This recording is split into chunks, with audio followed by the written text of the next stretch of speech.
Sem espinhas. Sem espinhas. Sem espinhas.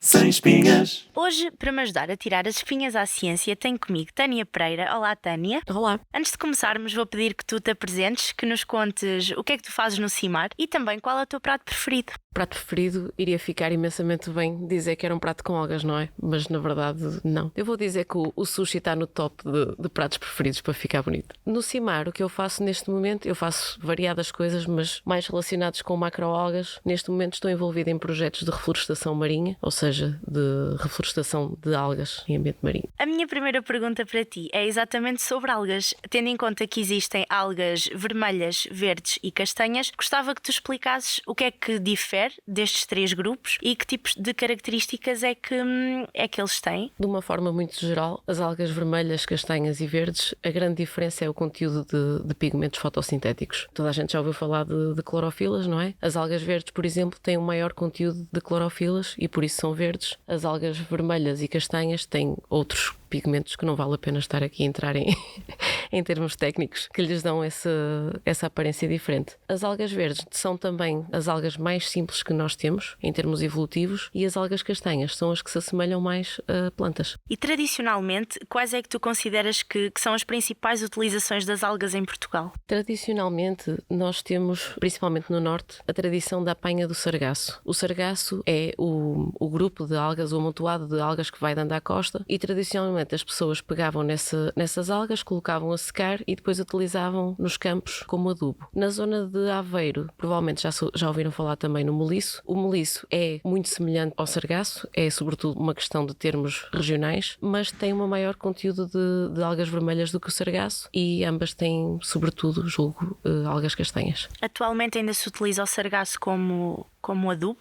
Utiliza, mas de uma forma muito doméstica. Há pessoas que ainda fazem essa recolha, mas já não é feita a grande escala como era antigamente. Em termos de utilização tradicional de algas, Portugal não tem hábito de consumo de algas para alimentação, de uma forma geral, mas temos um exemplo interessante na Ilha do Corvo. Existem umas tortas, que são as tortas da erva da pedra, em que a erva da pedra é, na verdade, uma alga vermelha. E em contexto real, eu gostava que tu nos desses alguns exemplos de aplicações de macroalgas no nosso dia-a-dia. Já falaste um bocadinho sobre a alimentação, mas já vamos explorar isso um bocadinho mais a fundo. A nível, por exemplo, da cosmética ou da indústria farmacêutica, de que forma é que nós podemos encontrar ou inserir algas nestas indústrias? Nós temos imensos compostos ativos que são utilizados nas indústrias farmacêuticas, mas o mais óbvio que nós conseguimos ver são quando consumimos medicamentos que têm aquelas cápsulas que parecem gelatina. Essa gelatina muitas vezes é feita de compostos retirados das algas. Outra coisa que também é muito fácil de ver, quando vamos ao dentista e precisamos de fazer moldes dos nossos dentes, aquela pasta que é utilizada é um composto também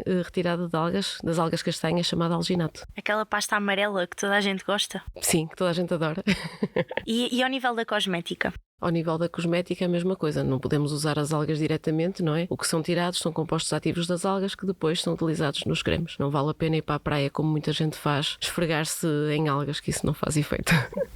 Para além da cosmética e da farmacêutica, as algas estão presentes no nosso dia-a-dia das mais variadas formas. Por exemplo, nós se formos ver as tabelas nutricionais dos alimentos, temos muitas vezes os E's, que toda a gente acha que são coisas terríveis para a alimentação, e não são necessariamente. Os E's do 400 ao 407 são produtos que são extraídos das algas e são usados das mais variadas formas em alimentos que nós consumimos diariamente. Por exemplo, os alginatos são usados como espessantes, como estabilizantes, como gelificantes, ou seja, são utilizados, por exemplo, em sobremesas instantâneas, como mousse de chocolate. Podem ser usadas, não quer dizer que sejam sempre, mas podem ser usadas, por exemplo, quando compramos carne picada para estabilizar essa mesma carne, ou quando compramos produtos de charcutaria, como o fiambre, também podem ser usadas para estabilizar. Toda a gente já ouviu falar do agar, não é? O agar também é um dos produtos extraídos das algas, que é o E406, portanto, como veem, os E's não são a coisa mais terrível do mundo. E temos também a carrageenina, que é utilizada, por exemplo, para fazer gomas vegan, vegetarianas, e que são utilizadas também agora nestes leites, pseudo-leite, não é?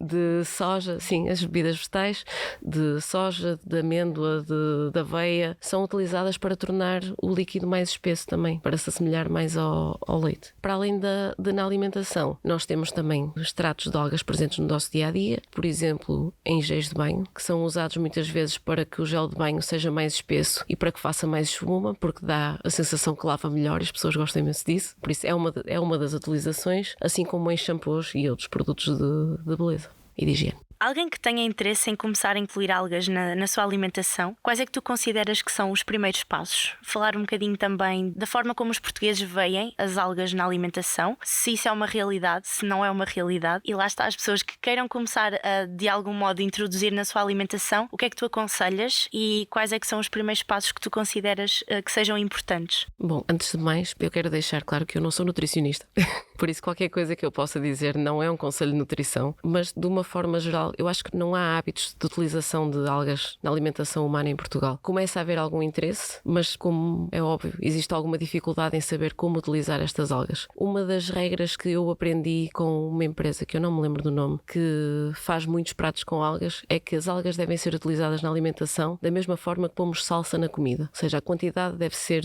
semelhante. A partir daí, tudo vai muito de uma questão de gosto pessoal, não é? Há algas que se calhar são mais fáceis de introduzir na alimentação, como por exemplo o musgo da Irlanda, que tem um sabor mais suave, que não vai impactar muito o sabor geral da comida. Para quem gosta de comidas com sabor mais forte, podem, por exemplo, utilizar a erva malagueta, que tem um sabor ligeiramente picante. Sentes que as algas servem mais como especiaria ou podemos utilizá-las também como um alimento em si? É preciso ter algum cuidado com a utilização das algas como alimento em si. É preciso uma pessoa lembrar-se que as algas não são um legume e é preciso alguns cuidados. Antes de mais, não aconselho ninguém a ir apanhar algas diretamente da praia, porque não sabemos quais são os contaminantes que podem existir no local. As algas têm bastante tendência a acumular arsénio, que pode causar graves problemas de saúde, e não devem ser utilizadas em grandes quantidades, porque as algas são muito ricas em iodo. E embora a falta de iodo seja um problema muito generalizado, aliás, a Organização Mundial de Saúde identificou a falta de iodo como um problema geral na Europa, é preciso ter algum cuidado porque o iodo em excesso também pode causar problemas especialmente relacionados com a tiroide.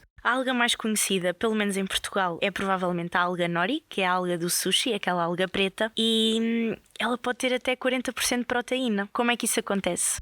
Verdade. Antes de mais, eu quero dizer que muita gente não sabe. Nós temos a alga do sushi a crescer nas nossas praias, por isso nós tínhamos tudo para fazer sushi em Portugal também. Em que zonas do país? Na zona norte pelo menos temos, na zona sul não tenho certeza. Na primavera, se forem à praia, às vezes vêm umas algas muito secas, parecem quase líquenes na parte superior da praia, que são essas algas do sushi. Em relação ao conteúdo nutritivo, as algas nori podem de facto ter até 40% de proteína, mas o conteúdo nutritivo das algas varia imenso de acordo com a estação do ano, com a zona onde foram recolhidas, com imensos fatores. Por isso é muito difícil dizer qual o valor nutritivo de cada alga. Há algas venenosas? Que eu saiba, não. Poderá haver algumas algas que não sabem tão bem na alimentação. Sim, olha, no sushi, por exemplo, há uma alga que é aquela alga, uma alga verde, não sei se tu sabes, assim um verde vivo. É o wakame normalmente. Ok, essa sabe muito mal. Sim, tem um sabor um bocado mais forte, sim. Já agora, por falar em algas na alimentação, um dos pratos que não é tradicional, mas que já chama algumas pessoas na zona de Moledo, ou seja, mesmo norte de Portugal, é robalo em cama de algas, em que o robalo é cozinhado e na parte de baixo põem fucos, que eu não me lembro como é que isso se chama, nome comum, mas são aquelas algas que normalmente vemos na praia. São um castanho esverdeado normalmente, mas têm umas bolas que as pessoas às vezes rebentam e têm como se fosse um gel dentro. Essas algas são utilizadas em restaurantes nessa zona para fazer robalo em cama de algas e é aparentemente uma iguaria, eu nunca experimentei. E se tu fosses ao Masterchef e o desafio, imagina, tens os 3 chefes à tua frente e a tua caixa surpresa contém algumas algas. E não é para tu cozinhares exclusivamente com algas, mas tens que utilizá-las de alguma forma na tua confecção. Que prato é que tu apresentavas? Visto que a minha experiência em cozinhar com algas é muito, muito limitada, Eu acho que o mais fácil seria incorporá-las, por exemplo, num estofado, porque não, como tem molho, não vai ter um sabor muito forte das algas. E outro conselho, se estão a experimentar cozinhar com algas, não cortar muito pequeno, porque se não gostarem é mais fácil de retirar do prato, que já me aconteceu. Tu também fazes investigação em campo e eu gostava de saber que tipo de coisas é que tu procuras na zona intertidal, que é a zona entre marés, para quem não sabe. Que tipo de informação é que tu procuras? Bom, o meu trabalho de campo neste momento é sobretudo relacionado com reflorestação. Por isso, normalmente quando vou a campo, o que observo é a quantidade de algas, das espécies que me interessam mais, que normalmente são as algas castanhas de grandes dimensões, conhecidas como kelpes, e o que me interessa normalmente é recolher amostras dessas algas, em particular tecido reprodutivo dessas algas, para poder fazer cultivos no laboratório, que mais tarde são colocados no mar para reflorestação. Sentes que as algas estão a desaparecer de alguma forma ou pelo contrário? É conhecido que as algas castanhas, principalmente essas algas de grandes dimensões, estão a desaparecer da costa portuguesa, principalmente da zona sul. A zona norte é um bocadinho mais estável ainda. E isso é um problema das mais variadas formas, porque essas algas têm diferentes papéis para nós. Por exemplo, essas algas são os principais produtores primários dos ecossistemas marinhos. Servem de proteção a peixes, principalmente peixes de pequenas dimensões, são quase como uma creche de peixes.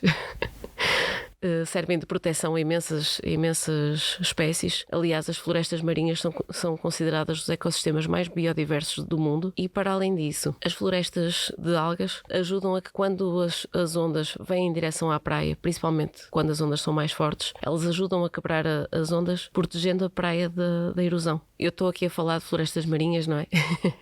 E se calhar as pessoas estão a achar imensamente estranho. Nós estamos habituados a ver as algas fora da água, não é? Quem vai à praia, e as algas são todas pousadas no substrato. Mas nós temos que imaginar que quando a água sobe, essas algas boiam relativamente. Então acabam por formar estruturas que são muito semelhantes às florestas terrestres. E isso faz com que, em vez de termos um ecossistema que é só a superfície da rocha, não é? Passamos a ter um ecossistema tridimensional equivalente às florestas terrestres. Passamos a ter a zona do solo, dos troncos e a copa das árvores. Nas florestas marinhas é semelhante. Então há animais que vivem mais na zona do equivalente às raízes das algas, procuram aí proteção. Há animais como os peixes que andam mais entre as algas e procuram aí refúgio, mas o ecossistema acaba por ser bastante complexo, precisamente por ser tridimensional. E as florestas só têm vantagens ou também têm desvantagens para nós ou mesmo para os ecossistemas marinhos? Obviamente que eu vou dizer que só tem vantagens, não é?